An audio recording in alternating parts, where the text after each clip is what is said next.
बिस्मिल्लाहिर्रहमानिर्रहीम। Failure mode and effect analysis, इसकी एक एग्जांपल मैंने पिछली वीडियो में दे दी थी। अब देखते हैं कि जो एक्चुअल पोजीशन है, जो प्रोडक्शन है या सप्लाई चेन है, जिस सेगमेंट में भी आप failure mode and effect analysis को इम्प्लीमेंट करके उसका रूट काज एनालिसिस करना चाहते हैं, वो एक्चुअली कैसे होगा, यानी थ्योरेटिकली उसको आप किस तरह से गो थ्रू करेंगे। नंबरिंग उसको मैंने 6 दिए हुए हैं। तो 1 है process review and identification of potential failure, कि पहले आप अपने प्रोसेस को रिव्यू कर लें। उस प्रोसेस को जो आप करने जा रहे हैं, वो प्रोडक्शन का हो सकता है, वो सोर्सिंग में हो सकता है, ट्रांसपोर्टेशन में हो सकता है, सप्लाई चेन की किसी भी सेगमेंट में हो सकता है। फॉर एग्जांपल आपने कोई गाड़ी बुक करनी है, आपने सामान अपने वेयर हाउस से किसी डिस्ट्रीब्यूटर को भिजवाना है या सप्लायर के वेयर हाउस से अपनी फैक्ट्री में मंगवाना है। तो अब जब आप गाड़ी बुक कर रहे हैं तो अब आपके ज़हन में कुछ डाउट्स होंगे कि फॉर एग्जांपल ये आज लाजमी वहाँ से निकल जाए, अगर ये आज नहीं निकल सका तो फिर कल पे जाएगा तो डिले हो जाएगा, या ये आज निकल आया तो रास्ते में ये गाड़ी ख़राब ना हो जाए, या ड्राइवर कम्पिटेंट ना हुआ तो ये डिले में ना चला जाए, रात को सो ना जाए आप उसको कुछ। तो वो जो जितने एक्सपेक्टेड फेलियर हो सकते हैं, आप उसका एक आइडिया ले रहे हैं अपने जहन में कि अच्छा ये पॉसिबिलिटी है, और आप उसके हिसाब से फिर इंस्ट्रक्शन देते हैं उनको कि भाई लेट नहीं होना किसी सूरत में, कल सुबह तक गाड़ी हर हाल में फैक्ट्री के गेट पर हो, वगैरह वगैरह। तो ये जो एक्सपेक्टेड फेलियर हैं आपको नज़र आ रहे हैं, इनके लिए आपने एनालिसिस करना है, स्टडी करनी है कि ये जितने भी फेलियर हैं इनको मैं किस तरह से रोक सकता हूँ। अभी ये कोई फेलियर हुआ नहीं है, आप एक पोटेंशियल फेलियर को देख रहे हैं कि ये हो सकता है और इसको मैंने रोकना है, इसको होने नहीं देना, ताकि स्मूथ प्रोडक्शन होती रहे या स्मूथ सप्लाई चेन चलती रहे।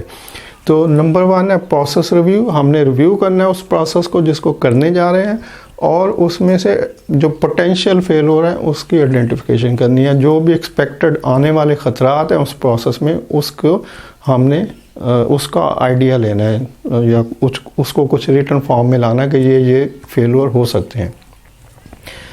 नंबर 2 है determine severity ranking of failure. अब आपने कुछ फेलियर का अंदाज़ा कर लिया कि अच्छा ये जो प्रोसेस है इसमें ये 5 फेलियर हो सकते हैं, यहाँ पे गाड़ी ख़राब हो सकती है, यहाँ पे ड्राइवर सो सकता है, यहाँ पे ये हो सकता है, ये हो सकता है, या प्रोडक्शन में मशीन चल रही है तो मशीन के शुरू में प्रोडक्ट ख़राब होके वहीं पे फंस सकती है, मशीन के दरमियान में हो सकता है, या मशीन प्रोडक्ट पूरी तैयार होके निकल आए लेकिन कन्वेयर बेल्ट के ऊपर ना जा सके और रास्ते में गिर जाए और शीशे की हो तो टूट जाए, तो ये फेलियर हो सकता है। तो अब ये इनकी सीवियरिटी क्या है, इनको ये कितने डेंजरस हैं, अगर कुछ होता है तो वो कितना डेंजरस हो सकता है। फॉर एग्जांपल अगर मशीन के दरमियान में प्रोडक्शन के वो जो प्रोडक्ट है वो टूट जाए, फंस जाए या कुछ भी डैमेज हो जाए तो मशीन रुक सकती है और प्रोडक्शन स्टॉप हो जाएगी। लेकिन अगर एंड के ऊपर प्रोडक्ट फिनिश फॉर्म में निकल के बाहर आ जाए लेकिन कन्वेयर बेल्ट पे ना जा सके और गिर जाए, तो ये कम सीवियरिटी है, इसका कोई ख़तरा नहीं है। ठीक है, एक प्रोडक्ट ज़ाया हो गई और मतलब इसकी सीवियरिटी कम है। लेकिन अगर मशीन के अंदर वो डैमेज हो जाती है और मशीन स्टॉप हो जाती है, फिर उसको खोलना पड़ता है, रिपेयरिंग ये वो, तो वो एक लेंथी प्रोसेस होगा, मे भी उसमें 2 घंटे लगें, 3 घंटे लगें, तो वो जो वेस्ट हुई प्रोडक्शन वो ज़्यादा बड़ा लॉस है। तो इस तरह से आप जितने एक्सपेक्टेड फेल हो रहे हैं अपने उस प्रोसेस में, उनकी सीवियरिटी का अंदाज़ा करते हैं कि कौन सा टास्क जो फेल हो रहा है वो ज़्यादा सीवियर है और कौन सा कम है। और नंबर 3 है determine occurrence ranking of failure, कि ये जो फेलियर आपने काउंट किए हैं, फॉर एग्जांपल आपने 5 फेलियर काउंट किए हैं कि ये 5 फेलियर एक्सपेक्टेड हैं मेरे इस प्रोसेस के दरमियान, तो अब आपने उसकी रैंकिंग करनी है कि इनमें से कौन सा पहले आएगा, कौन सा बाद में आएगा, कौन सा उसके बाद आएगा। अगर मशीन एक फिनिश प्रोडक्ट बना के बाहर निकाल देती है और उसके बाद वो कन्वेयर बेल्ट पे नहीं जाती और गिर जाती है, तो ये एंड वाला प्रोसेस है।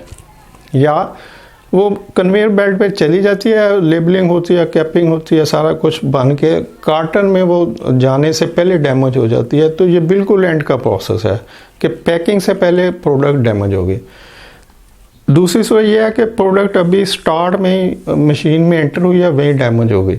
तो अगर आप एंड वाले प्रोसेस को पहले ले लें कि जहाँ पे प्रोडक्ट पैकिंग से पहले डैमेज होगी, तो मैंने इसको रोकना है। आप उसके लिए सिस्टम बनाना शुरू कर दें, उसकी रूट काज एनालिसिस शुरू कर दें, तो ये गलत होगा।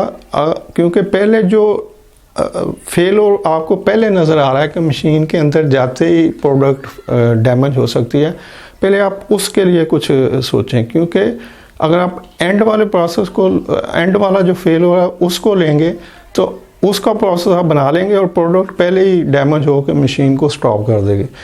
तो जो पहले फेल हो आएगा उसके लिए पहले रूट काज एनालिसिस करें, और जो बाद में आएगा उसके लिए बाद में करें।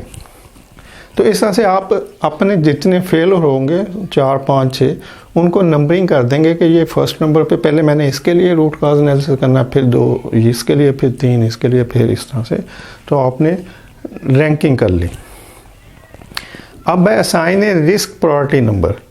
अब आपने अपने उस रिस्क को प्रेफराइज करना है कि रिस्क कितना है। यहाँ पर देखें कि जो सीवियरिटी थी, ये हमने सीवियरिटी देखी थी कि कितनी डेंजरस है। जो हमारे 5 अगर हमने फाइंड आउट किए हैं अपने फेलवर, तो वो 5 में से ज़्यादा सीवियर कौन सा है, कम सीवियर कौन सा है, ज़्यादा ख़तरा किससे या ज़्यादा डैमेज किससे होगा, कम किससे होगा, कम होगा। अब है कि इन दोनों पॉइंट को देखते हुए कि हमने सीवियरिटी भी चेक कर ली और हमने उनकी रैंकिंग भी चेक कर ली कि वो जब प्रोसेस होगा तो उसमें से कौन सा पहले प्रोसेस में फेल हो रहा आएगा, फिर कौन सा आएगा फिर। अब ये दोनों हमने चेक कर लिए। अब हमने उसकी रिस्क प्रायोरिटी को एक नंबर देना है। जैसे कि अगर सीवियरिटी में कुछ ज़्यादा है और कुछ कम सीवियर है, तो हमने इसको एक नंबर दे देना है। जो ज़्यादा सीवियर है उसको पहले रखना है, और जो पहले आ रहा है उसको भी पहले रखना है। तो अब कुछ यहाँ पर पहले होंगे, कुछ यहाँ पर पहले होंगे, और अब इन दोनों में जो पहले होंगे फिर उनको हम पीछे रखेंगे, यानी उनका रूट काज एनालिसिस पहले करेंगे। फिर बोल देता हूँ कि पहले तो आपने यहाँ पर रैंकिंग करनी है इसकी सीवियरिटी की, कौन सा ज़्यादा डेंजरस है, कौन सा कम है। फिर आपने यहाँ पर रैंकिंग करनी है कि कौन सा पहले प्रॉब्लम आएगा, कौन सा बाद में आएगा, कौन सा उसके बाद आएगा। तो जब दोनों को आपने नंबरिंग कर लिया, तो अब इन दोनों के जो पहले वाले नंबर होंगे या दोनों में जो पहले होंगे उनको आपने फिर रैंकिंग करनी है इन दोनों की बेस पे कि आपका रिस्क प्रायोरिटी नंबर क्या है। कि पहले ये होगा, यानी वो जो कि प्रोसेस में पहले है और सीवियर भी ज़्यादा है, तो ये आपका RPN 1 होगा। फिर आपका प्रायोरिटी जो यहाँ पे प्रोसेस में दूसरा है और सीवियरिटी में दूसरा है, फिर हम उसको RPN 2 कहेंगे। तो इस तरह से आपने इन दोनों की बेस पे RPN नंबरिंग कर लेनी है कि ये जो रिस्क है हमारा, ये फर्स्ट है, सेकंड है, थर्ड है, फोर्थ है। 5 है टेक एक्शन एंड रिव्यू। अब आपने जब प्रायोरिटाइज कर लिया अपने सीवियरिटी को भी और अक्रेंस को भी कि कब होना है, और नंबरिंग कर ली 1, 2, 3, 4, 5, आपने 5 पोटेंशियल जो फेलवर थे वो ढूंढ के एक नंबरिंग कर ली। अब आपने उनके लिए एक्शन करना है, यानी रूट काज एनालिसिस करना है कि इनको क्या रिमूव करने के क्या तरीके हैं। तो जो आप रूट काज एनालिसिस उनका करेंगे, तो उस हिसाब से आपने पहले 1 नंबर जो RPN होगा उसका करना है, फिर 2 का, फिर 3 का, फिर 4 का, और उसको इम्प्लीमेंट कर देना। जो भी रूट काज एनालिसिस आपने किया है और जो आपने रिटर्न सोल्यूशन निकाल के डॉक्यूमेंट कर दिया, लोगों को इन्फॉर्म कर दिया, वो आपने प्रोसेस में डाल दीजिए। अब आपने उसको रिव्यू करना है। रिव्यू करने के बाद नंबर 6 है री रैंक RPN, यानी जब प्रोसेस वो सारे जो एक्सपेक्टेड फेलियर थे आपने उनका हल निकाल लिया और उसको इम्प्लीमेंट कर दिया कि भाई ये फेलियर नहीं होंगे क्योंकि हमने इसके लिए ये हल निकाल दिया। जैसे ड्राइवर नहीं सोएगा क्योंकि वो पहले ही दोपहर को उससे कहा था कि भाई आप सो जाओ ताकि आपको रात को नींद ना आए, तो वो स्पीड आएगा, इसलिए ये फेलियर हमने इसके लिए कुछ हल निकाल दिया। तो अब हमने नेक्स्ट डे देखना है कि क्या वो सारी चीज़ें जो हमने एक्शन लिए थे, जो हमने स्ट्रेटजीज बनाई थी, जो रूट का निकाले थे और उसको इम्प्लीमेंट कर दिया था, तो क्या वो वैसे ही हुए हैं एक्चुअली। वो जब प्रोसेस कंप्लीट हुआ तो क्या वो हुए हैं, तो उसको रिव्यू करना है।